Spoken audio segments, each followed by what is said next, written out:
नमस्कार, न्यूज 24 देख रहे हैं आप। मैं हूं आपके साथ डॉक्टर मीना शर्मा। देश में एक तरफ दिल्ली में अरविंद केजरीवाल की पार्टी में घमासान मचा हुआ है और स्वाति मालीवाल ने जो तूफान मचाया है उससे आने वाले दिनों में किस तरह से ऊंट करवट बैठेगा आम आदमी पार्टी की राजनीति का, ये देखना काफी दिलचस्प होगा। वहीं दूसरी तरफ राजस्थान में अशोक गहलोत वर्सेस सचिन पायलट की जो जंग पिछले सालों सालों से इस प्रदेश की राजनीति में एक बड़ी टकराहट का कारण बनी हुई है, वो एक बार फिर से नए विवाद के साथ ही सामने नजर आ रही है। रायबरेली जहां अशोक गहलोत पहुंच रहे हैं, वहीं दूसरी तरफ सचिन पायलट का ये कहना, प्रियंका गांधी के साथ अशोक गहलोत का नजर आना और सचिन पायलट का ये कहना कि उम्मीदाराम बाड़मेर जैसलमेर की जो कैंडिडेट है वो कांग्रेस पार्टी के कैंडिडेट नहीं है। हालांकि उनकी जीत का दावा भी कर रहे हैं, लेकिन चुनाव से पहले जैसे गठबंधन के साथ किसी भी तरह की सीट पर समझौते को लेकर एक तरह का बयान सचिन पायलट ने दिया था। आज चुनाव राजस्थान के भले ही हो चुके हों, लोकसभा की 25 सीट पर देश में चौथे चरण के चुनाव के बाद इस तरह का बयान सचिन पायलट का देना, अभी 3 चरण के चुनाव बाकी है। देश में जिस तरह की राजनीति पक्ष और विपक्ष की हो रही है, उसमें इस विवाद से, इस तरह के जो एक दूसरे के ऊपर हमले हैं, उनसे किस तरह का प्रभाव कांग्रेस पार्टी में नजर आ रहा है। अगले 1 घंटे हमारे खास मेहमानों के साथ इसी पर विस्तार से चर्चा करेंगे। हमारे साथ आरपी विजय जी हैं, जो कि प्रवक्ता हैं बीजेपी के, पुनीत जांगू जी कांग्रेस पार्टी के प्रवक्ता, श्याम सुंदर शर्मा जी वरिष्ठ पत्रकार, डॉक्टर मुनेश अरोड़ा वरिष्ठ पत्रकार, राजीव जैन जी वरिष्ठ पत्रकार और संगीता परिक्रमा जी वरिष्ठ पत्रकार। आप सभी का बहुत बहुत स्वागत है। पुनीत जांगू जी, शुरुआत आपसे ही करते हैं। अशोक गहलोत जी की बड़े पैरोकार हैं आप, बड़ा समर्थन करते हैं उनका, बड़ी पैरवी करते हैं आप, अच्छी दलीलों के साथ, तर्क के साथ, लेकिन उम्मीदाराम को जिस तरह से सचिन पायलट ने खारिज किया है, पार्टी से बाहर का व्यक्ति बताया है, क्या लगता है कांग्रेस पार्टी के भीतर इस तरह के बयानों का असर किस तरह से नजर आता है? पुनीत जांगू।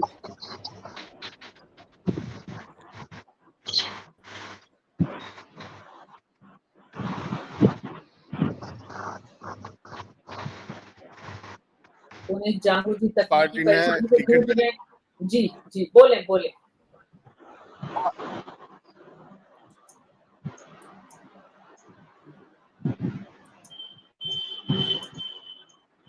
पुनीत जी वापस जुड़े, तब तक राजीव जैन जी, एक बार फिर से गहलोत वर्सेस सचिन पायलट की जंग, ऐसा लगता है कि अब इनको भी अच्छा नहीं लगता है कि थोड़ी शांति है तो शांति बनी रहे, वैसा वैसा माहौल चाहिए नहीं, ये माहौल लगातार बने रहना चाहिए कि दोनों के बीच सब कुछ ठीक नहीं है। पुनीत जी अगर बोल पा रहे हैं, नेट इंटरनेट इश्यू था राजीव जी, तो उनको सुन लेते हैं पहले, फिर आपके पास मेरी आवाज आ रही है आपको? मेरी आवाज? हाँ जी बोलिए। हाँ जी बोलिए।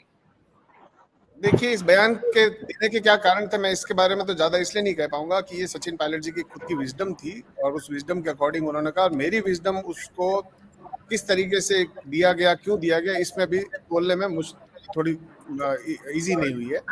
लेकिन उम्मीदाराम जी कांग्रेस पार्टी के कैंडिडेट थे। उम्मीदाराम जी कांग्रेस पार्टी ने सिंबल दिया, इसी हाथ के चुनाव चिन्ह पर उन्होंने चुनाव लड़ा, तो वो कांग्रेस पार्टी के ही प्रत्याशी थे, कहीं बाहर के नहीं थे।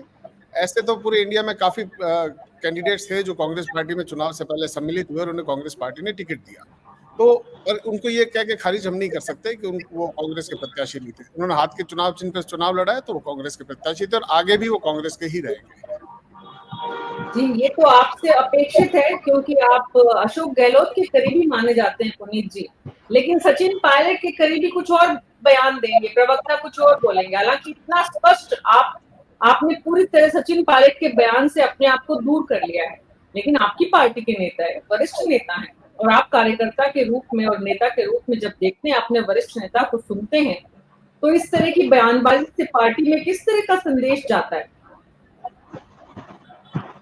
इस तरह की बयानबाजी के लिए मैंने आपको कहा कि उनकी विजडम और मेरी विजडम का लेवल बड़ा अलग है, तो मैं आपको अभी इस क्या कारण से नहीं बता व्यक्तिगत रूप से मेरा मानना है कि ये बयान उचित, ये बयान नहीं दिया जाना चाहिए था, क्योंकि जब उन्होंने कांग्रेस पार्टी के सिंबल पे चुनाव लड़ा है तो कांग्रेस पार्टी के ही है, आप बाड़मेर के किसी कार्यकर्ता से पूछ लीजिए, आप जोधपुर के किसी कार्यकर्ता से पूछ लीजिए, आप डूंगरपुर के किसी कार्यकर्ता से पूछ लीजिए, आप उत्तर दक्षिण भारत में किसी कार्यकर्ता से पूछ लीजिए, यदि जो व्यक्ति कांग्रेस के सिंबल पे चुनाव लड़ा है तो कांग्रेस पार्टी का ही प्रत्याशी है। तो आप इनफैक्ट मैं तो सचिन ये पायलट मानता के हूँ कि बयान इंडिया को खारिज कर रहे गठबंधन हैं। आप सचिन पायलट के इंडिया बयान को गठबंधन खारिज कर रहे हैं। मैं इत्तेफाक नहीं रखता हूँ। आप इत्तेफाक नहीं रखते हैं, आपकी पार्टी के नेता जो कहते हैं उससे आप इत्तेफाक नहीं रखते हैं, इसका मतलब साफ है। अगर वो पार्टी इसका मतलब जनता को देखिए और ऑफिशियल बयान नहीं है वो पार्टी का, वो आधिकारिक बयान नहीं है पार्टी का। उन्होंने अपनी कोई, मैंने आपको यही कहा, उन्होंने जिस जगह ये कहा है उसमें विजडम क्या थी, उनकी विजडम का लेवल अलग है और मेरी विजडम का लेवल अलग है। तो मैं उनके बयान के कारण को समझ नहीं पा रहा हूँ, तो मैं आपको बता नहीं सकता। पुनीत जानू जी, आप गलत रास्ते पर हैं। आप यहाँ व्यक्तिगत सीमा में नहीं है, आप यहाँ पार्टी के प्रवक्ता हैं। आप कहते हैं वो उनका व्यक्तिगत बयान था और मेरी व्यक्तिगत राय ये है कि उनको ऐसा नहीं बोलना चाहिए था। आपको पार्टी की राय के लिए यहाँ भेजा गया है, पार्टी के द्वारा आपको पार्टी ने यहाँ पार्टी की राय बताने के लिए भेजा है। मैं आपसे फिर निवेदन कर दूं मीना जी, वो बयान पार्टी के लेवल का बयान नहीं था, ना कोई पार्टी का आधिकारिक बयान था, तो हम उसे उनका व्यक्तिगत बयान ही लेंगे। आप भी उसे व्यक्तिगत ही ले, आप उसे पार्टी का बयान। तो ये आपका पार्टी का पार्टी के प्रेस नोट में बयान, ये कांग्रेस के प्रवक्ता का अधिकृत स्टेटमेंट है ना, कि भाई कांग्रेस का स्टेटमेंट है कि सचिन पायलट जी का व्यक्तिगत बयान है, इससे कांग्रेस पार्टी का कोई लेना देना नहीं है। आप ये कहना चाह रहे हैं। राजीव जैन जी, वाकई में कांग्रेस के सचिन पायलट के बयान को पार्टी के नेता और प्रवक्ता उनका व्यक्तिगत बयान बता सकते हैं? देखिए, ये तो पार्टी के प्रवक्ता ही जाने, लेकिन वो सचिन पायलट पार्टी के राष्ट्रीय महासचिव भी हैं और सीडब्ल्यूसी के सदस्य भी हैं और राजस्थान में प्रदेश कांग्रेस के अध्यक्ष है, बहुत बड़े नेता हैं किसी भी रूप में देखें। लेकिन उन्होंने जिस ढंग से कहा, वो पता नहीं किस संदर्भ में और क्या कहा, वो क्या कहना चाहते थे। और अभी जो जांगू जी जो बता रहे थे कि पार्टी के सिंबल पे जो चुनाव लड़ा वो पार्टी का प्रत्याशी, तो मैं ये बताना चाहूंगा, बांसवाड़ा में भी एक प्रत्याशी पार्टी के सिंबल पे ही लड़ा था, उससे पार्टी ने किनारा कर लिया। तो ये चीजें पार्टी में चल रही है। लेकिन जहां तक अपनी चर्चा का विषय है कि जो मतलब गहलोत वर्सेस पायलट, जो चीजें चल रही हैं, लेकिन पायलट ने ऐसे समय में बयान दिया जब चुनाव हो चुके, उसका राजस्थान में अब कोई असर नहीं पड़ेगा। लेकिन दोनों नेताओं के बीच में जो पुरानी अदावत और जो विवाद की स्थितियां चलती रही, उसका पूरा खामियाजा कांग्रेस पार्टी ने भुगता, इसमें कोई दो राय नहीं। क्योंकि विधानसभा चुनाव के जो नतीजे आए उनमें एक कारण ये भी था, पायलट और गहलोत की जो तनातनी रही, उनके समर्थकों के बीच जो तनातनी रही, उनकी बयानबाजियां रही। और साथ में आज गहलोत जी का भी एक इंटरव्यू मैं कहीं देख रहा था, आज का ही है वो शायद, तो उसमें उन्होंने कई चीजें खुलासा किया। जैसे उन्होंने जालोर में पायलट के नहीं आने का और उसके बाद सचिन पायलट ने जिस तरीके के बयान किया कि मुझे बुलाया ही नहीं गया, मैं आया ही नहीं। तो गहलोत का ये कहना था कि वो आ सकते थे, वो प्रियंका गांधी के साथ आ सकते थे, कि मैं भी कई जगह गया हूँ, ऐसा नहीं है। लेकिन पायलट ने नहीं जाके वहां एक संदेश ये दे दिया था कि मैं तो आना चाहता था, वो तो चुनाव से पहले ही दिया उन्होंने कि मैं तो वहां आना चाहता था लेकिन मेरे को बुलाया ही नहीं। तो उन्होंने कहीं ना कहीं अपने समर्थकों को ये संकेत इंगित किया था कि देखो मेरी जरूरत नहीं है या मैं साथ नहीं हूँ। जो भी एक राजनीति में चीजें समझ सकते हैं, तो उस रूप में उन्होंने अपने समर्थकों को क्या इशारा कर दिया था, ये सब कुछ जानते हैं। लेकिन बाड़मेर में उम्मीदवार कांग्रेस के थे, चाहे वो 2 दिन पहले आए, 1 दिन पहले आए, क्योंकि कोटा के उम्मीदवार भी इसी तरीके के थे कि वो 3 दिन पहले ही भाजपा से कांग्रेस में आए थे, तो लड़े थे। और जहां तक गहलोत की बात है मीना जी, मैं निजी जानकारी पे ही कह रहा हूँ, पर जितना मैं 25-30 साल में गहलोत जी को समझ पाया, वो पार्टी सिंबल पर लड़ने वाले किसी भी उम्मीदवार की कभी खिलाफत नहीं कर सकते, चाहे वो उसके कितने ही पसंदीदा क्यों वो उम्मीदवार उनका, चाहे किसी भी तरीके का हो। लेकिन गहलोत जो इस तरीके के कांग्रेसी है कि वो जो सिंबल पे लड़ रहा है उसका साथ हमेशा देने वाले हैं, चाहे वो उनके विरोधी गुट का हो, नापसंदीगी का हो या कुछ भी हो। तो गहलोत की इस चीज में तो तारीफ करनी ही पड़ेगी कि वो कभी भी पार्टी के अधिकृत उम्मीदवार है उनके खिलाफ कभी भी कोई चीज नहीं कर सकता। तो जहां तक पायलट ने कहा, जो राजस्थान की राजनीति में हमने पिछले 5 सालों में देखा, वो कांग्रेस के लिए बहुत तो दुर्भाग्यजनक स्थितियां पिछले अब तक जो चीजें चल रही हैं। लोकसभा चुनाव भी कांग्रेस के लिए एक अच्छा मौका था कि कहीं ना कहीं वो अच्छा परफॉर्मेंस कर सकती थी, लेकिन इन दोनों के नेताओं की जो गुटबाजी, इनके समर्थकों के बीच की गुटबाजी रही, तो आप ये मानिए निश्चित रूप से उसका नुकसान तो अब 4 जून को ही मालूम पड़ेगा कितना होता है क्या नहीं होता है, लेकिन उसका नुकसान जरूर होगा, ये मेरा कहना है। मीना जी। जी जी राजीव जैन जी, साफ समझ में आता है कि अशोक गहलोत जी ने जालोर को लेकर जिस तरह की एक तरह से स्पष्टता की है कि अगर जालोर में सीट जाती है तो उसके कारण कई हैं, और उनमें एक सचिन पायलट के सिर पर भी एक तरह से ठोकरा जो है वो होगा जरूर से। आरपी विजय जी, एक तरफ बीजेपी है, यहाँ के मुख्यमंत्री, यहाँ के तमाम जो नेतागण हैं, प्रदेश के अध्यक्ष हैं, अलग अलग राज्यों में जाकर चुनाव प्रचार करके पार्टी को मजबूत करने का प्रयास कर रहे हैं। दूसरी तरफ कांग्रेस पार्टी है जिसके नेतागण दूसरे राज्यों में जा रहे हैं, तब भी बयानबाजी में राजस्थान को छोड़ नहीं पा रहे। राजस्थान की राजनीति की कड़वाहट को कांग्रेस पार्टी खास करके, सचिन पायलट कुछ बोल रहे हैं, अशोक गहलोत कुछ बोल रहे हैं। अशोक गहलोत अगर ये कह रहे हैं कि जालोर सीट पर परेशानी, सचिन पायलट आ सकते थे, क्यों नहीं आए, आज इस बात की वो चर्चा कर रहे हैं, इसका मतलब सचिन पायलट के खिलाफ जो खेमेबाजी है अशोक जी अभी भी जारी रखे हुए हैं। उसका इस 3 चरणों के आने वाले चुनाव पर कोई असर, आरपी विजय जी, बीजेपी के लिए आप देखते हैं किसी तरह का? मीना जी, सबसे पहले तो डिस्ट्रिक्ट 24 के सभी दर्शकों को मेरा अभिवादन, नमस्कार। आप जितने भी पैनलिस्ट बैठे हैं और मीना जी को मेरा अभिवादन, नमस्कार। मैं ये हमारा मानना है कि देखो, कांग्रेस का अंदरूनी मामला है, बट सब जानते हैं कि कांग्रेस के अंदर सन 2018 के बाद में क्या उठा पड़ रहा है, चाहे सचिन पायलट जी हो, चाहे अशोक गहलोत जी हो, चाहे कांग्रेस के अलग नेता हो, सभी के साथ ये कहानी चल रही है। ना वहाँ कोई नेता है, ना कोई नीति है, और किसी तरीके की कोई एक नियत है। इन्होंने, आप सबको पता है कि ये सरकार क्यों चेंज हुई, इसके पीछे भी रीजन है कि इन्होंने कोई परफॉर्मेंस दी नहीं 4.5 साल तक। कुछ आप 6 महीने के अंदर जाकर के इन्होंने पिटारा खोला घोषणाओं का, और सबको पता था कि भाई क्या होने वाला था वो हो गया। अब ये लोकसभा के चुनाव आए हैं तो सबने सोचा था, पहली बात तो इनको उम्मीदवार नहीं मिल रहे थे। राष्ट्रीय लोकतांत्रिक पार्टी का उम्मीदवार है ये जो बेनीवाल जी है, ये तो इन्होंने बोरो किया है उधर से। बाकी कहानी ये है इनकी कि आज की तारीख में सचिन पायलट की और अशोक गहलोत की जो लड़ाई है वो जग जाहिर है, आज की नहीं है। अब ये पता नहीं लीडरशिप इतनी कमजोर क्यों है कांग्रेस की कि कोई एक्शन लेने में तकलीफ आती है। वो एक्शन लिया है इन्होंने, आपको पता है कि अभी जब चुनाव हो चुके थे उसके बाद में 27 अप्रैल को इन्होंने एक्शन लिया है और 2 आदमी को इन्होंने बाहर किया है।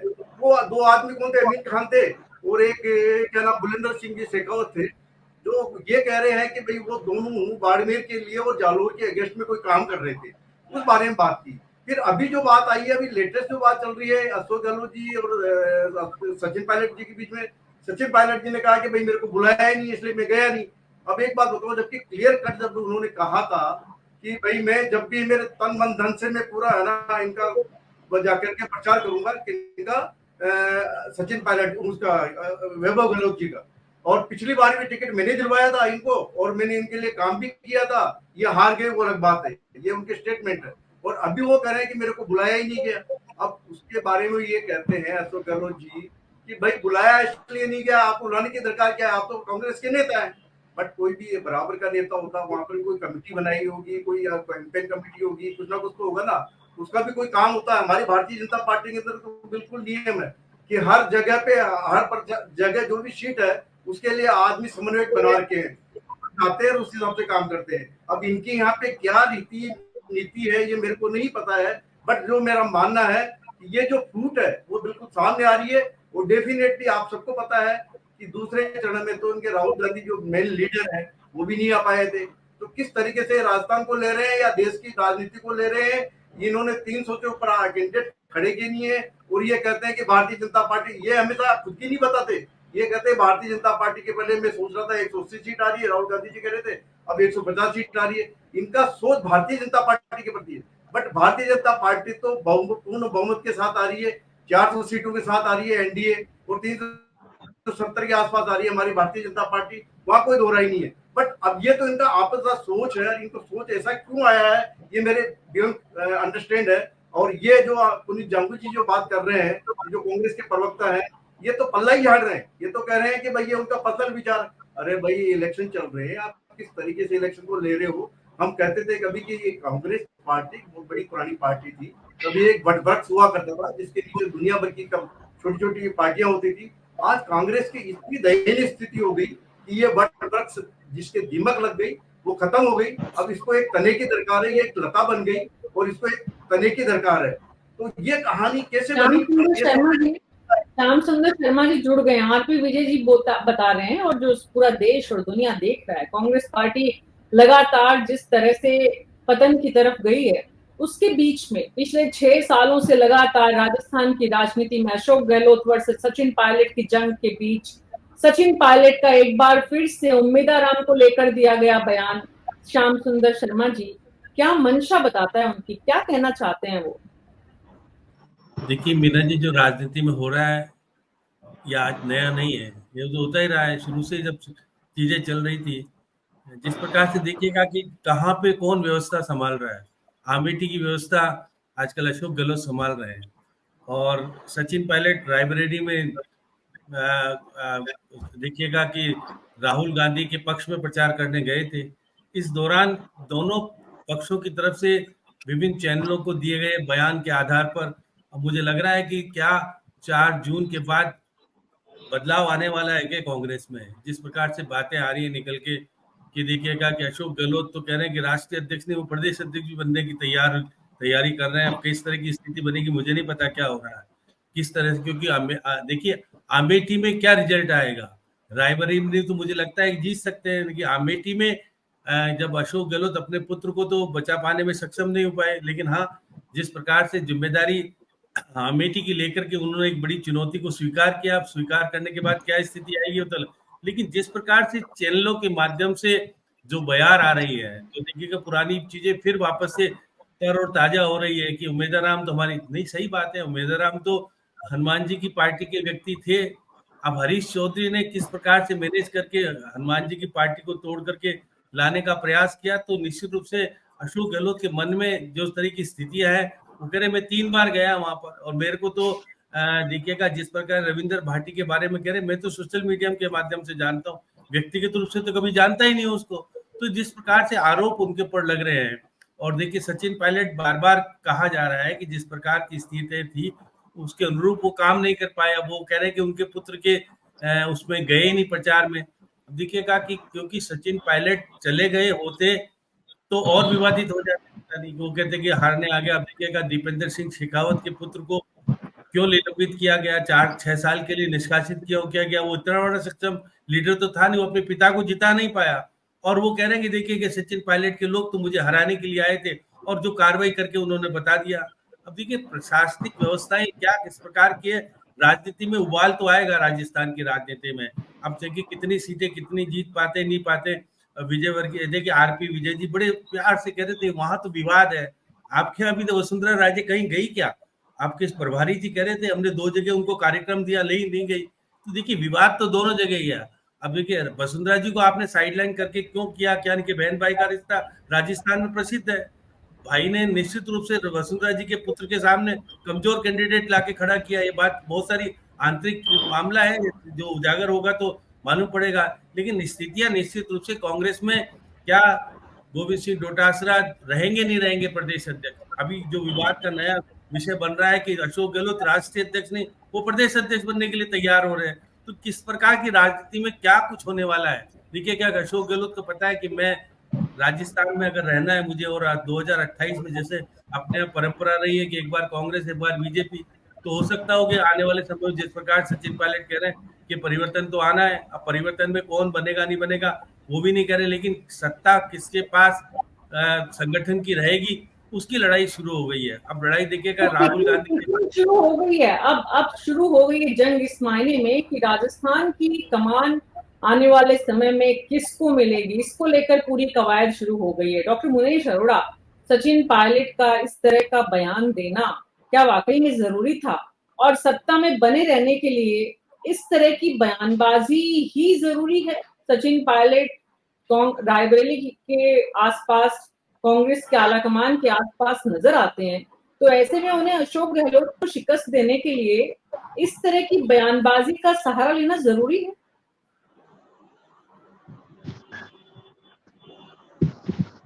मीना जी आई, आवाज आ रही है? हाँ जी, सुन पा रहे हैं आप। हाँ, मीना जी, सबसे बड़ी बात है जो आपने पूछा कि इस तरह का बयान देना जरूरी है, तो एक चीज इम्पोर्टेंट है आज की राजनीति में, जो श्याम जी भाई साहब ने जहां से बात खत्म की, मैं उसी से आगे बढ़ाता हूं कि इस समय जो राजनीति पूरे देश में चल रही है वो इंतजार कर रही है 4 जून का, और 4 जून के बाद बहुत से नए गुल खिलेंगे, क्योंकि दोनों ही पार्टियों में जो हालात बन रहे हैं उससे ये लग रहा है कि अनिश्चितता की स्थिति दोनों में है। तो जो इस समय अशोक गहलोत पूरे नजदीक है राहुल गांधी के, वहां उनसे चुनाव के समय में है, तो दोनों के बीच जो राइवलरी है उसको जिंदा रखना भी तो जरूरी है। सचिन पायलट ने जो बयान दिया वो किस संदर्भ में था? यही तो था कि अशोक गहलोत के बारे में, कि वो नहीं है पार्टी के प्रति और अपने पुत्र मोहन सारा उसके लिए जो बात करते रहे। सवाल यह है कि क्या इस समय पे बयान जरूरी था या नहीं? मेरे हिसाब से तो जब बयान जरूरी नहीं था, मगर क्योंकि राजनीति को जिंदा रखना है, राजनीति में रोज नई हवा बनाई जाती है, तो इस तरह के, जैसा भाई ने कहा कि ऑफ द रिकॉर्ड भी होता है, कई हर तरह की बातें भी होती हैं, तो वो उस तरह से मीडिया के सामने लाकर सेंसेशन पैदा किया गया ताकि दोनों के बीच का कॉन्फ्लिक्ट सामने आ सके। क्योंकि अब चुनाव राजस्थान में तो हो चुके हैं, राजस्थान में तो उसका कोई इम्पैक्ट ही नहीं है। जब राजस्थान में इम्पैक्ट नहीं है तो इस तरह का बयान का कोई अर्थ नहीं। मगर वहां क्यों दिया गया? क्योंकि राजनीति में उफान को बनाए रखा जाए। अगर उफान डाउन हो जाएगा तो मतलब ही खत्म हो जाएगा। तो जो दोनों के बीच में जो राइवलरी है उसको जिंदा रखने के लिए बराबर कोशिशें जारी हैं, क्योंकि 4 जून के बाद जिस तरह के हालात बन रहे हैं उसके बाद बहुत से चेंजेस आएंगे, और चेंजेस इस प्रकार के आएंगे कि लोग, जो भी इस तरह के सत्ता दल में जो बड़े लेवल के नेता हैं, वो अपने अस्तित्व को आगे बढ़ाने या अपने को बचाए रखने के लिए कोशिश अभी से ही शुरू कर चुके हैं। और मैं तो, ये मेरा जो एक पर्सनल एक्सपीरियंस है या पर्सनल सोच है, वो ये है कि ये सिर्फ अपने को बचाने की सोच है, इससे आगे कुछ भी नहीं है।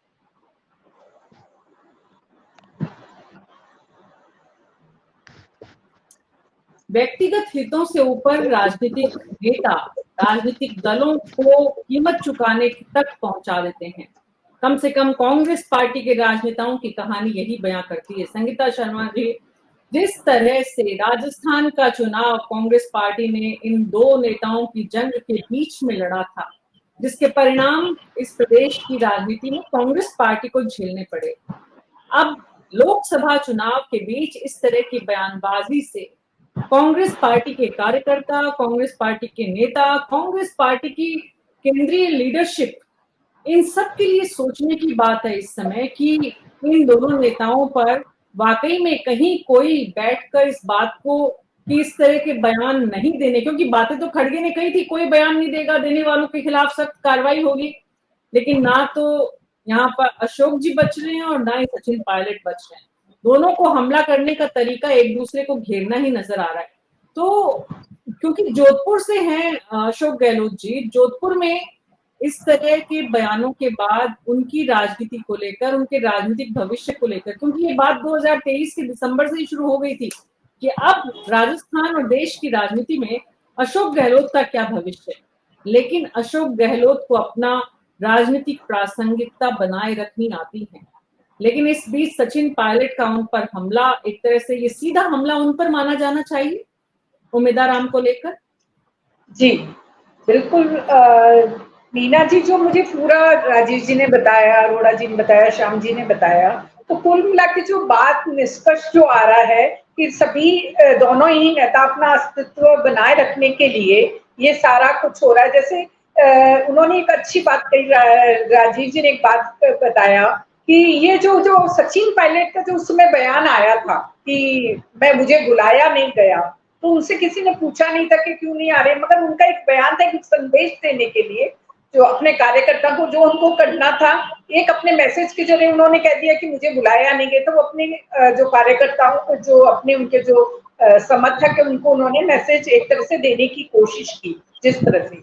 मगर अभी जो ये बयान, और आज उन्होंने, गहलोत साहब ने जो बयान, उस बयान का इतने दिन बाद, यानी बयान को करीब 2 सप्ताह हो गया, मगर आज उन्होंने भी उस पर बयान पर जवाब दिया कि बेवकूफ भी भरा बयान था उनका, कि नहीं मुझे बुलाया गया। उन्होंने आज उसका वापस जवाब भी दिया है गहलोत साहब ने कि मुझे ये बेवकूफी भरा बयान है। तो इस तरह से जो पायलट साहब के जो बयान आ रहे हैं बड़े समझ मुझे जो लग रहा है पूरे। और एक बात बताना चाहती हूँ, ये आज इन्होंने जो ये कहा कि ये बेनीवाल बाहर के हैं, कांग्रेसी नहीं है, तो ये जब उनका पर्चा दाखिल हुआ था बाड़मेर में, तो मुझे याद है कि सचिन पायलट, हरीश चौधरी उनके साथ गए थे। जब नामांकन भरा गया था तो कांग्रेस वो नहीं थे, तो कैसे गए थे? यानी कांग्रेस के नहीं है, नहीं उन्होंने ज्वाइन किया था बकायदा, 2 दिन पहले ज्वाइन किया, फिर उनको उम्मीदवार बनाया कांग्रेस ने।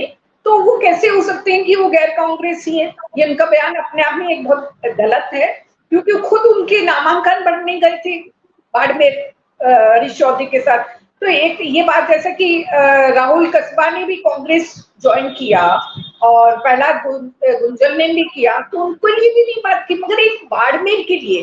तो मुझे जो लग रहा है पूरा इस सारे बयान के पीछे कहीं ना कहीं जो एक चल रहा है कि प्रदेशाध्यक्ष बदलने की, या जो उनको चल रहा है चेंज करने का, तो कहीं ना कहीं उससे जोड़कर, यानी इसका क्रेडिट जो पहला जो चल रहा है बाड़मेर वाले सीन में, जैसे उन्होंने तारीफ करी रविंद्र बाटी की, और तो उससे लग रहा है कि ये सीट कांग्रेस जीत रही है, उमेदराम बेनीवाल जीत रहे हैं, तो इसका कहीं क्रेडिट, यानी कांग्रेस से तो इसका क्रेडिट कहीं गहलोत को नहीं मिल जाए, कहीं डोटासरा को नहीं मिल जाए। मुझे जो ये लग रहा है कि ये उनके पीछे है कि उनको गैर कांग्रेसी बताना, और इस तरह से इनके जो बयान आ रहे हैं, तो कहीं ना कहीं सारा जो घटना इनका जो बयानबाजी मुझे तो लग रही है कि वो कहीं उनकी जो लॉबिंग, प्रदेशाध्यक्ष पद के लिए लॉबिंग, ये सारी जो बयानबाजी आ रही है दोनों की तरफ से, तो कहीं ना कहीं उस वजह से ही है। नहीं तो ये तो बिल्कुल ही एक तरह से गलत ही है कि वो गैर कांग्रेसी जो कि उम्मीदवार है, तो एक इतना खुद प्रदेशाध्यक्ष पद पे रह चुका है, डिप्टी सीएम रह चुका है, और इस तरह के बयान देना, तो एक बयान अपने आप में ही बहुत गलत है उनका। तो ये पूरा मुझे लग रहा है उनकी महत्वाकांक्षा बहुत वापस बहुत हावी हो रही है, और इस तरह के बयान दे रहे हैं। और उनके आपस में, और गहलोत साहब ने भी जो आज जिस तरह से पलट की है बयानबाजी, तो दोनों में आने वाले दिनों में इनकी खींचतान बहुत बढ़ने वाली है। जैसे बीजेपी में भी शायद जिस तरह से चल रहा है कि बीजेपी के जो कई मंत्री, कई विधायक, उनके भी वो उन्होंने प्रचार नहीं किया, तो भीतरघात का तो खतरा कांग्रेस को भी जहाँ कई नुकसान, जैसे जालौन में निश्चित रूप से, मैं आपको पहले भी बहुत पहले कह भी रही थी, पहले भी जो अपनी डिबेट में बात आई थी कि वहां भीतरघात गजब हुआ है, और इसी तरह बीजेपी को कई सीटों पे हुआ है। तो ये चीजें अब आने वाले, भले कांग्रेस से नहीं, बीजेपी में भी प्रदेशाध्यक्ष को बदलाव को लेकर ये सारी कवायद शुरू होगी। तो ये एक तरह से महत्वाकांक्षा है राजस्थान में रहने की, चाहे गहलोत साहब की हो या पायलट साहब की, ये सारी उसी की मुझे लग रहा है। जी जी, राष्ट्रीय महासचिव की कुर्सी सचिन पायलट के पास है, केंद्र में कैबिनेट मंत्री रहे हैं, राज्य के उप मुख्यमंत्री रहे हैं, लेकिन राजस्थान में अशोक गहलोत जी का मन लगता है और वो राजस्थान से बाहर जाना नहीं चाहते हैं। सचिन पायलट का केंद्रीय स्तर पर, जिसको कहें कि कांग्रेस की राजनीति में एक कद रहा है, अशोक गहलोत जी को उससे भी बड़ा पद देने की कोशिश कांग्रेस पार्टी ने दी, लेकिन दोनों ही नेता एक बच्चे की खिलौने की तरह कि मुझे तो यह खिलौना ही चाहिए, जिस तरह से बच्चे जिद करते हैं, उस जिद पे कांग्रेस पार्टी के दो नेता आमादा हैं। सवाल ये पुनीत जांगू जी कि इस बच्चे की, दो बच्चों की खिलौना लेने की जंग में राजस्थान प्रदेश का नुकसान और कांग्रेस पार्टी का जो नुकसान है, जो कीमत है, वो बहुत ज्यादा बड़ी है।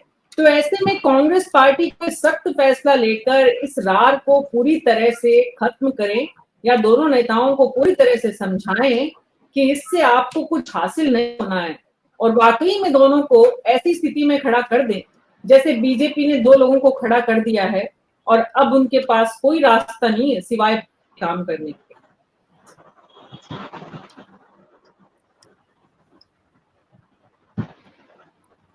जी, मेरी आवाज क्लियर है? शायद थोड़ी नेट में दिक्कत है, इसलिए एक बार पूछ रहा हूँ। बोले, बिल्कुल ठीक है। मैं सबसे पहले तो मैं आपसे एक निवेदन करना चाहूंगा, सभी पैनलिस्ट से भी निवेदन करना चाहूंगा कि उमेदा राम जी के मैटर को सचिन पायलट वर्सेस अशोक गहलोत जी बनाने का मतलब उद्देश्य क्या है, क्योंकि उमेदा राम जी सभी जानते हैं कि उमेदा राम जी को कांग्रेस पार्टी में शामिल कराने का, उनको टिकट दिलाने का सबसे ज्यादा जो काम किया वो हरीश चौधरी जी और हेमाराम चौधरी जी ने किया, जो बाड़मेर से है। और उन इंटरनेट की परेशानी से जूझ रहे हैं पुनीत जांगू जी।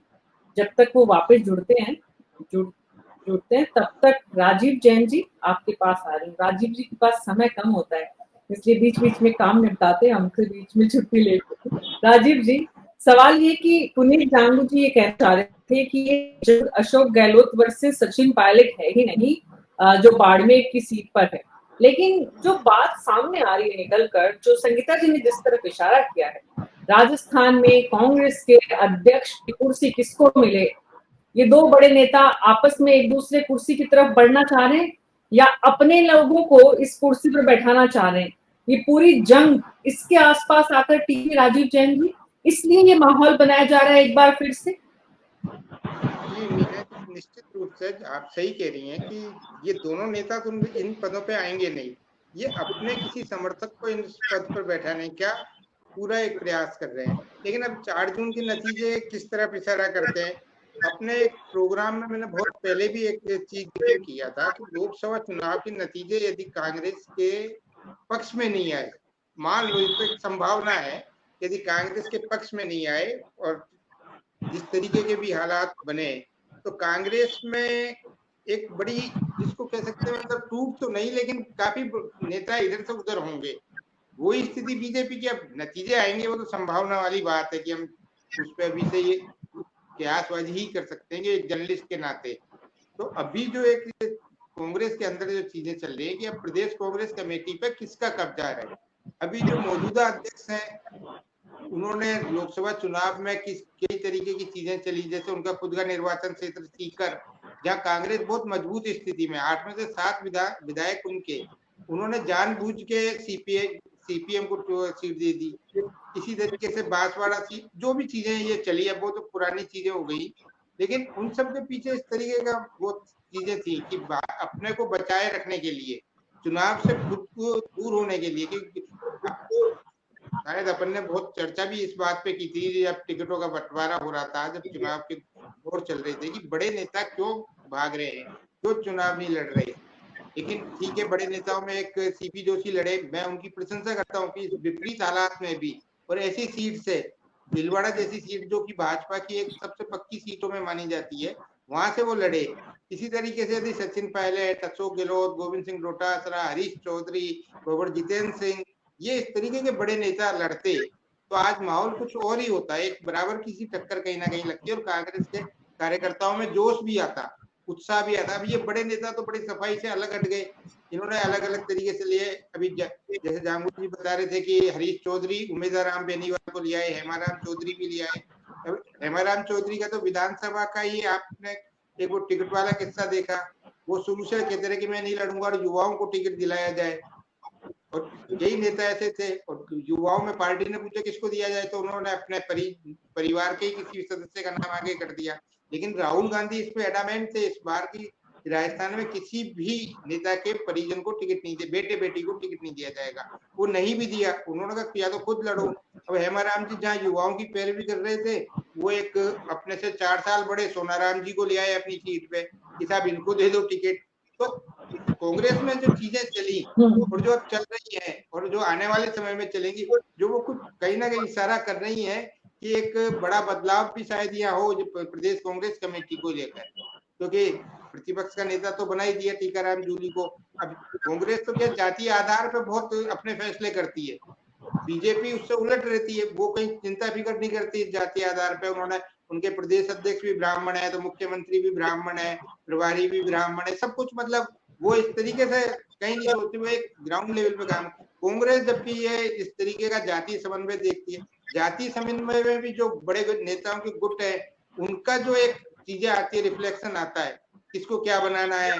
अब यदि गोविंद सिंह डोटासरा को रिप्लेस करना है तो हरीश चौधरी खुद की दावेदारी करेंगे, जो जाट की जगह जाट को लाना है वो इस तरीके से देखेंगे। तो जहाँ दलित को बना दिया, अब वो सचिन पायलट सोचेंगे मुरारी लाल मीणा को बना दिया जाए, SC ST कॉम्बिनेशन होगा, वो कह देंगे खुद कि मैं सब गुजर नेता हूँ, मैं राष्ट्रीय महासचिव हूँ, मैं सारा संभाल लूंगा, मैं जो भी चीजें जो राजनीति में चलते हैं। अब राजनीति में अब तो चुनाव है नहीं, 5 साल कहाँ बैठना है क्या नहीं करना। अब केंद्र में यदि इंडिया गठबंधन आ जाता है पावर में, तो हो सकता है कि इन नेताओं की कुछ अच्छी चल जाए, तभी ज्यादातर नेता रायबरेली या अमेठी अपनी जा रहे हैं, या तो शकल दिखाने लेकिन जाते हैं। इसके बाद अभी से चर्चाएं राजस्थान में, इसके बाद अभी से चर्चाएं जो होने लगी हैं वो स्थानीय लोकल बॉडीज के चुनाव जो आएंगे नवंबर दिसंबर में, उसकी तैयारियों को लेकर बात होने लगी है। लेकिन पुनीत जांगू जी आपके पास, राजीव जी आपके पास वापस आती हूँ। पुनीत जांगू जी, जो मैंने सवाल किया था वो अगर आपको याद है तो आप जवाब दें। देखिए, मैं अपनी बात कनेक्शन कह नहीं पाया था। मैं कि हमारे यहाँ जैसे अलग अलग क्षेत्रों में जिम्मेदारी थी, एक क्षेत्रवाद एक जिम्मेदारी होती है कि भाई यहाँ किसको लड़ाना, तो पहला नाम वो आगे फॉरवर्ड करता है, फिर राज्य स्तर पे उसका नाम की सहमति बनती है और फिर राष्ट्रीय स्तर पे उसके नाम की सहमति बनती है। तो मैं आपसे यही जानना चाह रहा था, जितने भी पैनलिस्ट यहाँ बैठे हैं, कि भाई आप अगर उमेदवार राम जी का अशोक जी से मतलब उनको लेकर आने की जिम्मेदारी तो हरीश जी और इमरान जी की रही है, उन्होंने इस स्ट्रेटेजी को प्लान किया कि बाड़मेर में ये रहेगी, तो ये कहीं भी अशोक जी से सचिन पायलट का इशू नहीं है, इस बात में है उस तरीके से प्रेजेंट किया जा रहा है।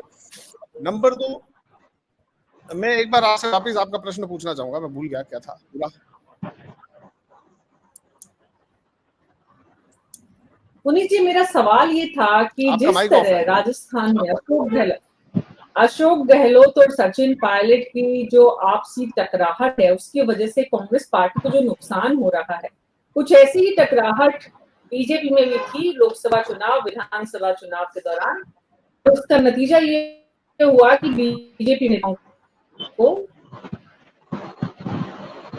पूरी तरह से पार्टी ने किनारे कर दिया। मैं आपसे आपके यहाँ भी कांग्रेस आलाकमान को कुछ ऐसा करना चाहिए कि ये दोनों नेता इस तरह की बयानबाजी पूरी तरह से बंद कर दें? देखिए, मैं आपको एक निवेदन कर दूं कि विधानसभा चुनाव में जितने भी टिकट फाइनल हुए, 200 टिकट जो कांग्रेस ने फाइनल किए, वो सारे के सारे सबकी सहमति से हुए। मैं बहुत नजदीक था उसके सिस्टम के, तो मैं जानता हूं कि कौन कौन लोग उसमें बैठे थे, और सबकी ज्यादातर लगभग मुझे लगता है 190 के आसपास टिकट पे तो लगभग सब सहमत है। कोई 10 एक टिकट रहे होंगे जिसमें अंतिम निर्णय आलाकमान ने अपने स्तर पे किया होगा, बाकी सबकी सामूहिक सहमति से निर्णय हुए। चुनाव का परिणाम भी बहुत, मतलब आप सरकार जरूर नहीं बन पाए, लेकिन 70 सीटों पे हम चुनाव जीते। सरकार बनने के बाद हम चुनाव जीते, मतलब भजन लाल जी की शपथ लेने के बाद हम एक चुनाव जीते, और इसके बाद आप देखें तो करीबन 25 सीटें ऐसी थी जो 5000 के कम अंतर से हारे हम। तो चुनाव रिजल्ट हमारे पक्ष में नहीं रहा, गिनती जो 100 की होनी चाहिए वो हमारे पक्ष में नहीं रही, लेकिन चुनाव बहुत अच्छा लड़े, सामूहिक रूप से लड़े। और रही बात कांग्रेस पार्टी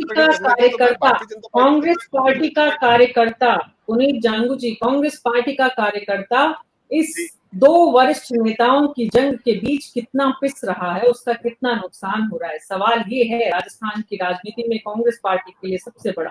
डॉक्टर मुनेश अरोड़ा, जिस तरह से पुनीत जांगू जी बोल रहे हैं कि भाई उम्मेदवार राम तो अशोक गहलोत जी की सफलता नहीं है, उम्मेदवार राम के मुद्दे पर तो हरीश चौधरी की सफलता है। मैंने ये नहीं कहा,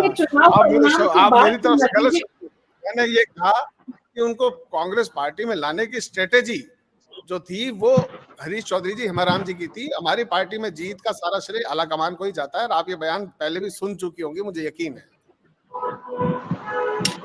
लेकिन आपने जो कहा वो आप वापस सुनिएगा कि अशोक गहलोत जी का कोई ज्यादा भूमिका नहीं थी उम्मीदवार राम जी को लाने में। आपने जो कहा कि उनका प्रयास तो हरीश चौधरी जी ने किया, यानी कि एक तरह से उम्मीदवार राम बाड़मेर जैसलमेर की सीट की सफलता के श्रेय को लेकर एक जंग है जो एक छोटी जंग है डॉक्टर मुनेश अरोड़ा, एक दूसरी जंग है कि कांग्रेस के प्रदेश अध्यक्ष की कुर्सी किस खेमे को जाएगी, ये दूसरी जंग है। और तीसरी जंग है कि अब कांग्रेस का भविष्य, कांग्रेस कमान किसके हाथ में होगी इन दोनों में से। तो ये जो 2 लोगों की जो एक जिद है कि खिलौना मुझे ही मिले, इसमें जो कांग्रेस पार्टी का नुकसान हो रहा है, पुनीत जांगू जी की सीमाएं हम समझ सकते हैं, वो इस सवाल का जवाब नहीं दे सकते डॉक्टर मुनेश अरोड़ा, लेकिन बीजेपी की रणनीति पर कांग्रेस पार्टी आज काम करने की स्थिति में नहीं है अपनी कमजोरी की वजह से, या कांग्रेस पार्टी को ऐसा फैसला कुछ करना चाहिए ताकि ये दोनों नेता अपने व्यक्तिगत हितों से ऊपर उठकर थोड़ा कांग्रेस को मजबूत करने की तरफ ध्यान दें।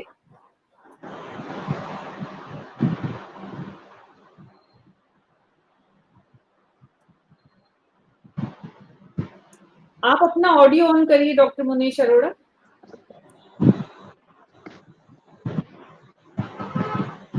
मीना जी, ये सच है कि जो विधानसभा चुनाव हुए थे वो दोनों नेताओं की लड़ाई की छत्र छाया में हुए थे और उन्होंने आपस की लड़ाई में राजस्थान की सरकार को कुर्बान कर दिया।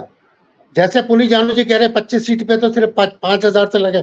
अरे जानू साहब, पूरी सत्ता ही 3 लाख वोटों के अंदर गई है। 3 लाख वोटों का अंतर था पूरी दोनों सत्ता के बीच में, जो टोटल वोट राजस्थान के अंदर डिफरेंशिएट हुए थे। अगर मिलकर लड़े होते तो शायद ये पार्टी जीत गई होती और इतना अच्छा योजना देने के बाद सरकार आ गई, तो उसके लिए आत्मचिंतन की कांग्रेस को बहुत बड़ी जरूरत है। नंबर 2, मीना जी, सब कुछ डिपेंड करता है 4 जून के रिजल्ट पर। अगर राहुल गांधी परिपक्व और मजबूत नेता बनकर उभरे और कांग्रेस सत्ता में के नजदीक या मजबूत रूप से विपक्षी दल बनी तो परिस्थितियां कुछ और होंगी, और अगर बीजेपी 400 या उसके आसपास या 350 तक आई तो परिस्थितियां कुछ और होंगी। सब कुछ डिपेंड करता है 4 जून के रिजल्ट के ऊपर। दोनों ही सर्वाइवल के लिए फाइट कर रहे हैं, चाहे अशोक गहलोत हो चाहे सचिन पायलट हो।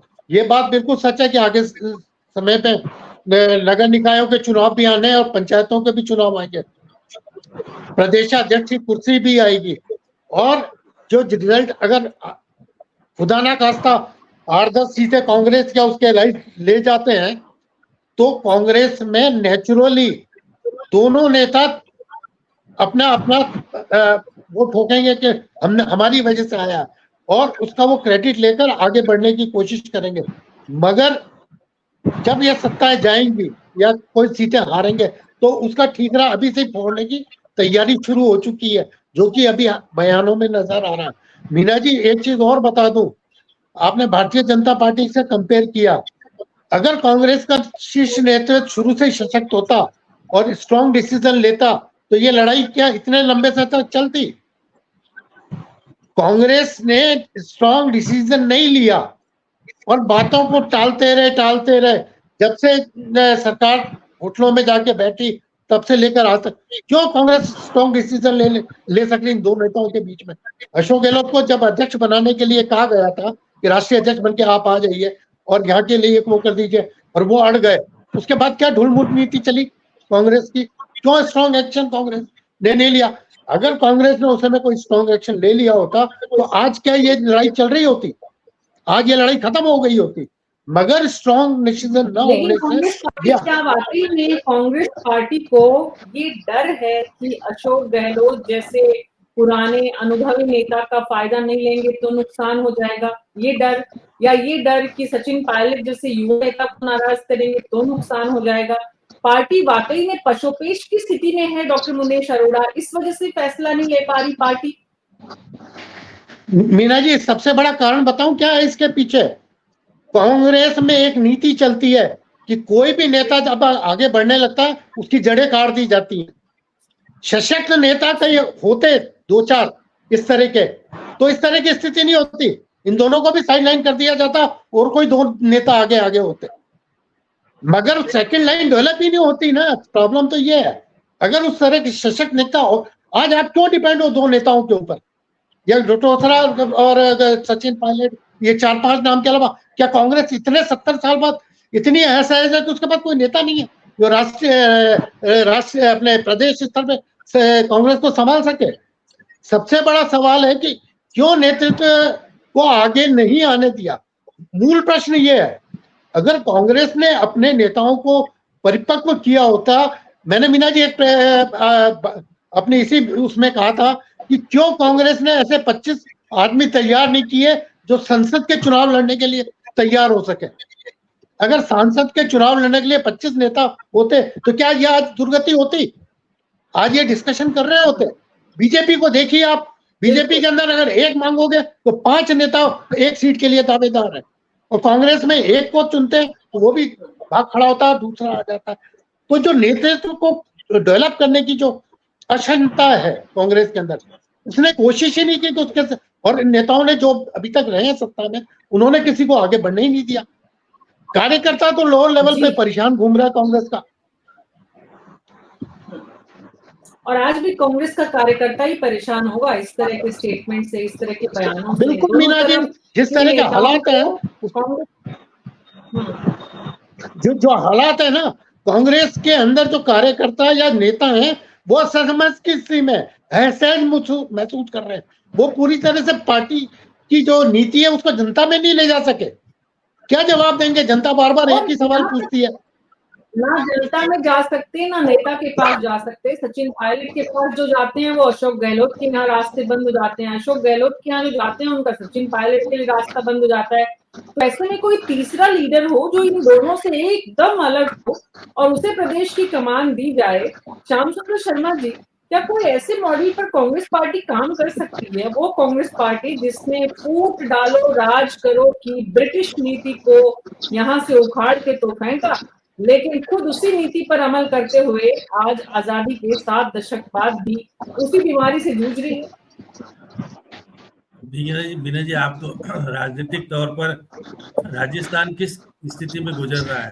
हमने बड़े बड़े नेताओं को जिता करके भेजने का काम राजस्थान से किया। राज्यसभा के सदस्य तो हमारे ही हैं, सारे सारे कांग्रेस के बड़े लीडर हैं वो आज। पुनीत जी कह रहे कि मैंने बहुत कुछ देखा टिकट बंटवारे के समय में। मधुसूदन मिस्त्री की चली क्या, पुनीत जी आपको याद हो? गोगोई की चली क्या? फिर बाद में अशोक गहलोत को कहने की जरूरत क्या पड़ी कि मैंने तो मानेसर वालों को टिकट देने से नहीं रोका, लेकिन मेरे लोगों को टिकट नहीं दिया गया। ये सब चीजें क्या करती है? उसका मतलब है कि देखिए, अशोक गहलोत ने मनमानी तरीके से निर्णय किए, आरपीएससी का निर्णय किया, वो हटा नहीं पाए। फिर भी किस तरह की स्थितियां बनी आपने देखा। और देखिए, कांग्रेस को संगठन को 2.5 साल तक बनने नहीं दिया। किसने नहीं बनने दिया? अशोक गहलोत ने नहीं बनने दिया। क्यों नहीं? और आज भी देखिएगा, सचिन पायलट ने अजमेर जिला आज भी अधूरा है, नहीं बनने दिया। आपने जिला अध्यक्ष बना दिए, ब्लॉक अध्यक्ष बना दिए, कार्यकारिणी बनने ही नहीं दी। तो संगठन की दृष्टि से कमजोर करने का काम अशोक गहलोत हमेशा से करते रहे, और वो अपने व्यक्ति को बिठा पाने में सफल हुए। अब वो व्यक्ति दगा दे गया अशोक गहलोत को, तो बात अलग है। जिस प्रकार की बातें हो रही है कि अशोक गहलोत का तो गोविंद सिंह डोटासरा कौन था, किस तरह से बिठाया, क्यों बिठाया, उसके बाद अब अशोक गहलोत तो उसके बीच में क्यों दरार पैदा हुई। आपने जो डिजाइन बॉक्स का मतलब देखा कि डिजाइन बॉक्स के बीच में किस प्रकार से क्या कुछ हुआ था, वो कहने की पुरानी बातें हैं। लेकिन हाँ, आज भी राजनीति में जिस तरह की चीजें आप देखिएगा कि दिल्ली में जाकर के माफी मांग करके आप अपने आप को स्थापित कर पाने में सफल रहे उस वक्त भी। लेकिन आज कांग्रेस संगठन की स्थिति कमजोर क्यों हो रही, और अभी भी कमजोर बनाए रखने का कारण है कि यदि हम कमजोर नहीं रखेंगे तो हमको पूछेगा कौन। इसलिए निश्चित रूप से देखिए, नवंबर दिसंबर में जब शहरी निकाय के चुनाव होंगे या पंचायत के चुनाव होंगे, तो उस वक्त कांग्रेस के संगठन में कौन व्यक्ति जिम्मेदार तरीके से टिकट बंटवाने में, टिकट दिलाने में सफल रहेगा। एक बहुत बड़ी राजनीतिक खेल है, वो चलेगा। क्योंकि 2028 के सपने जब प्रधानमंत्री जी 75 साल के होंगे तो प्रधानमंत्री रह सकते हैं, तो अशोक गहलोत 75 साल से अधिक के मुख्यमंत्री रहने का सपना क्यों नहीं देख सकते? वो अभी भी सपना देख रहे हैं कि 2028 में क्या मैं वापस से सपना देख सकूंगा कि राजस्थान का।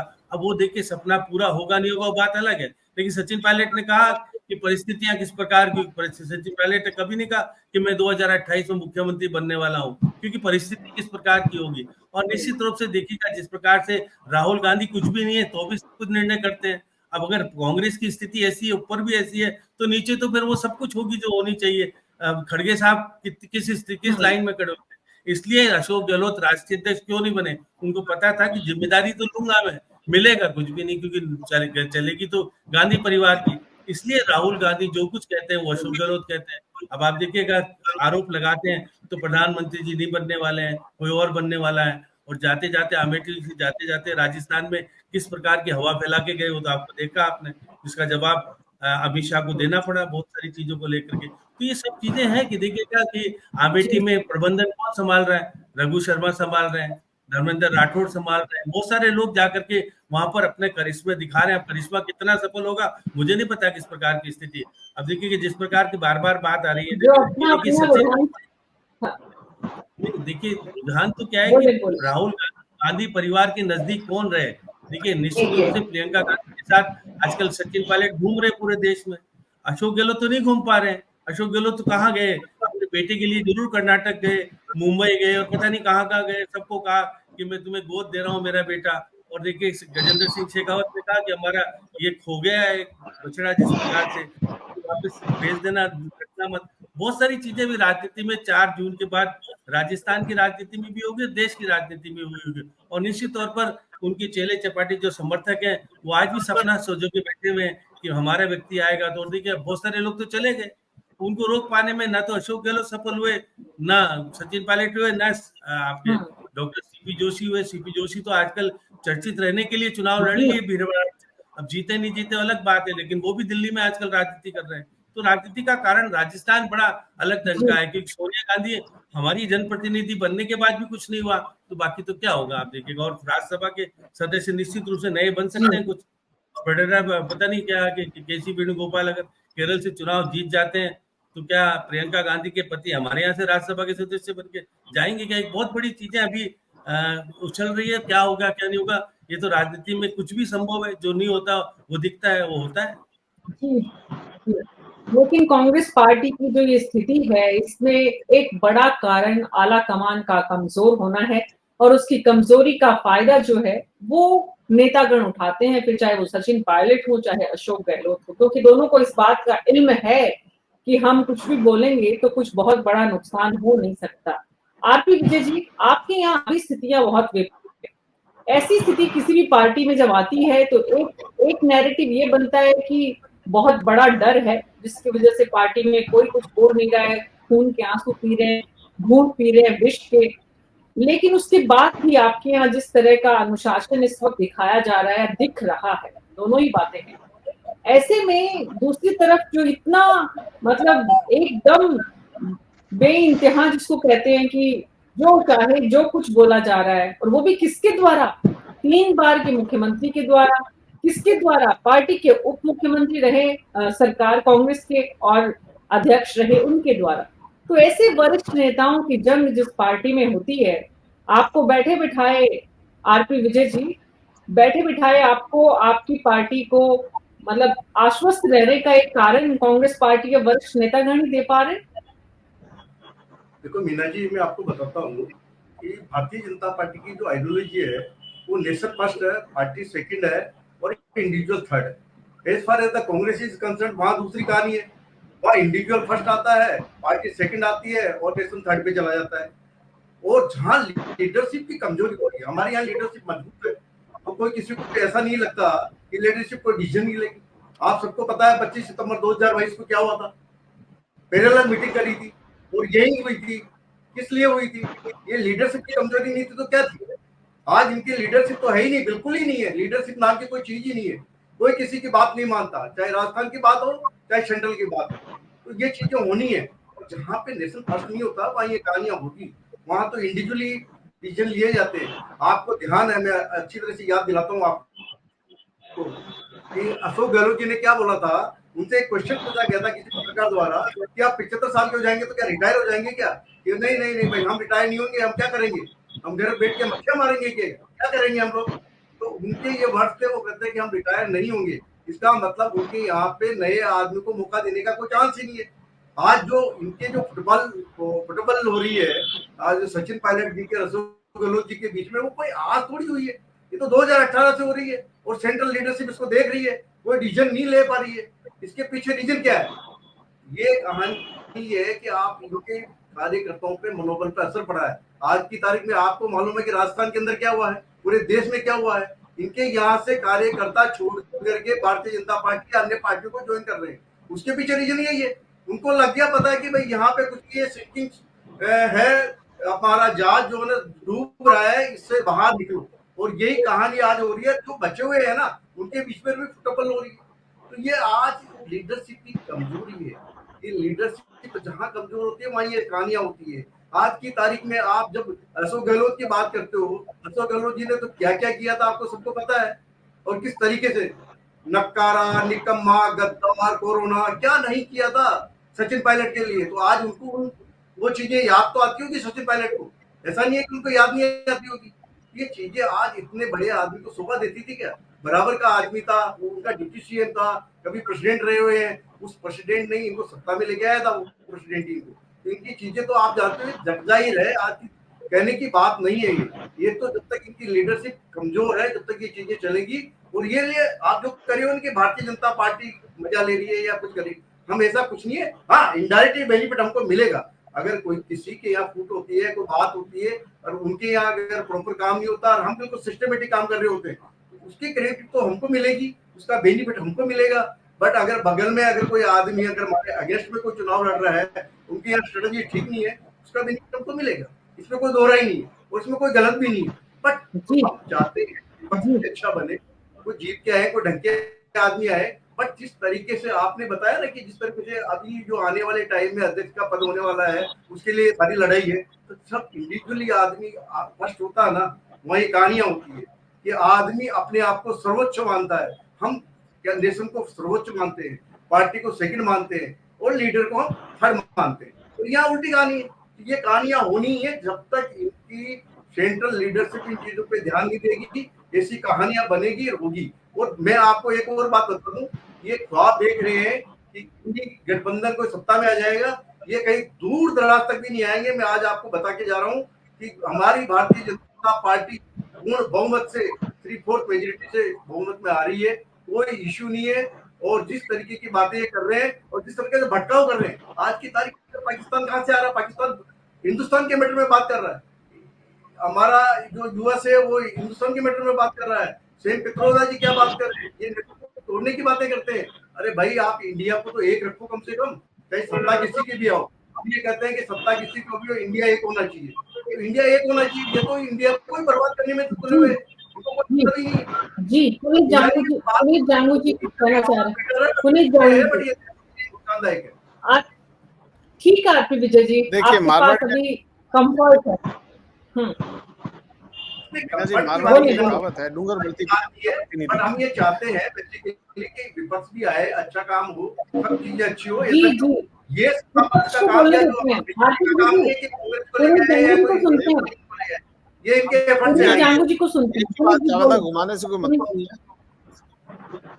मारवाड़ कहावत है ना जी कि डूंगर बढ़ती तो दिखे, जगह बढ़ती नहीं दिखे। मतलब पहाड़ पे जलती हुई तो इनको दिख रही है, इनके पैरों में जल रही है वो नहीं दिख रही। बीजेपी को ये कह रहा है कि पार्ट नेशन पार्टी नेता था। हकीकत आज ये है कि बीजेपी में सिर्फ 1 2 3 अगर कोई है तो नरेंद्र मोदी है, और बीच में कहीं थोड़ा बहुत घुसते हैं तो अमित शाह घुसते हैं। आप ये देखिए, एक लाइन अपनी राष्ट्रीय लीडरशिप बातें कर रहे कि हमने किसके नेतृत्व में चुनाव लड़ा और हमारे ये हो गया वो हो गया। आपके क्या भजनलाल जी के नेतृत्व में चुनाव लड़ा गया? अगर आज अगर लोकसभा चुनाव के परिणाम में ऊपर नीचे बहुत बड़ी कारण है, बीजेपी के कोई के लिए आपको 2020 याद है ना? आपको 2020 याद है ना? सचिन पायलट कहाँ गए थे? आप एक रिवोल्ट हुआ था कि नहीं हुआ था? और सारी सरकार मुझे तो पैदा हुआ सब याद है। आपको छोड़िए, मुझे आपकी बात बताइए, मेरी बात करो तो मैं आपकी बात कर लेता हूँ। आपने क्या किया? आपके भजनलाल जी ने चुनाव लड़ा गया था क्या? मोहन यादव जी के नेतृत्व में चुनाव लड़ा गया था क्या? इन्होंने नेतृत्व को जो परफॉर्मेंस दे रहे थे उनको पूरी तरह खत्म किया। अब एक योगी बचे ले दे के आदित्यनाथ, उनको भी कल आपने देखा होगा उनका चेहरा योगी जी के चेहरे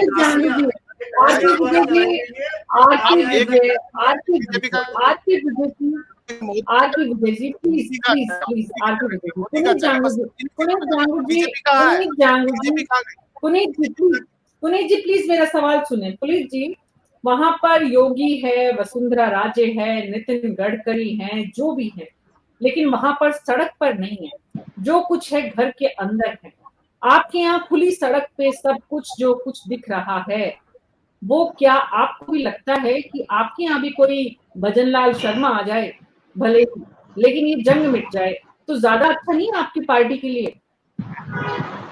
मैंने आपसे यही कहा पहले भी, मुझे नहीं मालूम कि पर्टिकुलर बयान किस विजडम या किस रीजन से दिया गया है, तो मैं उस पर अभी टिप्पणी करने में सक्षम नहीं था। लेकिन आप अगर बीजेपी की खामोशी देख रही है ना, तो 4 जून के बाद उसका ब्लास्ट भी देखिएगा। मैं आपको यहाँ आज 4 जून के बाद कह के चर्चा जा रहा करेंगे हूँ, ना। आप आज चर्चा करने के लिए जो बात है उस पर आपके पास जवाब नहीं है, मुश्किल ये है। बहुत बहुत शुक्रिया, बहुत बहुत शुक्रिया, मेरे पास समय नहीं है। बहुत बहुत शुक्रिया आपका इस चर्चा में शामिल होने के लिए। न्यूज़ 24 पर हमारी हर दिन कोशिश कि आज जो कुछ समाज में हो रहा है वो आपके साथ साझा करें। सचिन पायलट के इस बयान से कांग्रेस पार्टी के भीतर की राजनीति एक बार फिर खुलकर सामने आई है। अशोक गहलोत और उनके बीच जिस तरह की जंग चलती है, अब कांग्रेस हालांकि निश्चित रूप से राजस्थान की राजनीति में अगर वापसी करनी है तो कोई तीसरा विकल्प तलाशना चाहिए। इन बयानों को बंद करना चाहिए ताकि कांग्रेस पार्टी का वर्कर थोड़ा सा एक दिशा में होकर काम कर सके। बहरहाल आज मेरे साथ इतना ही।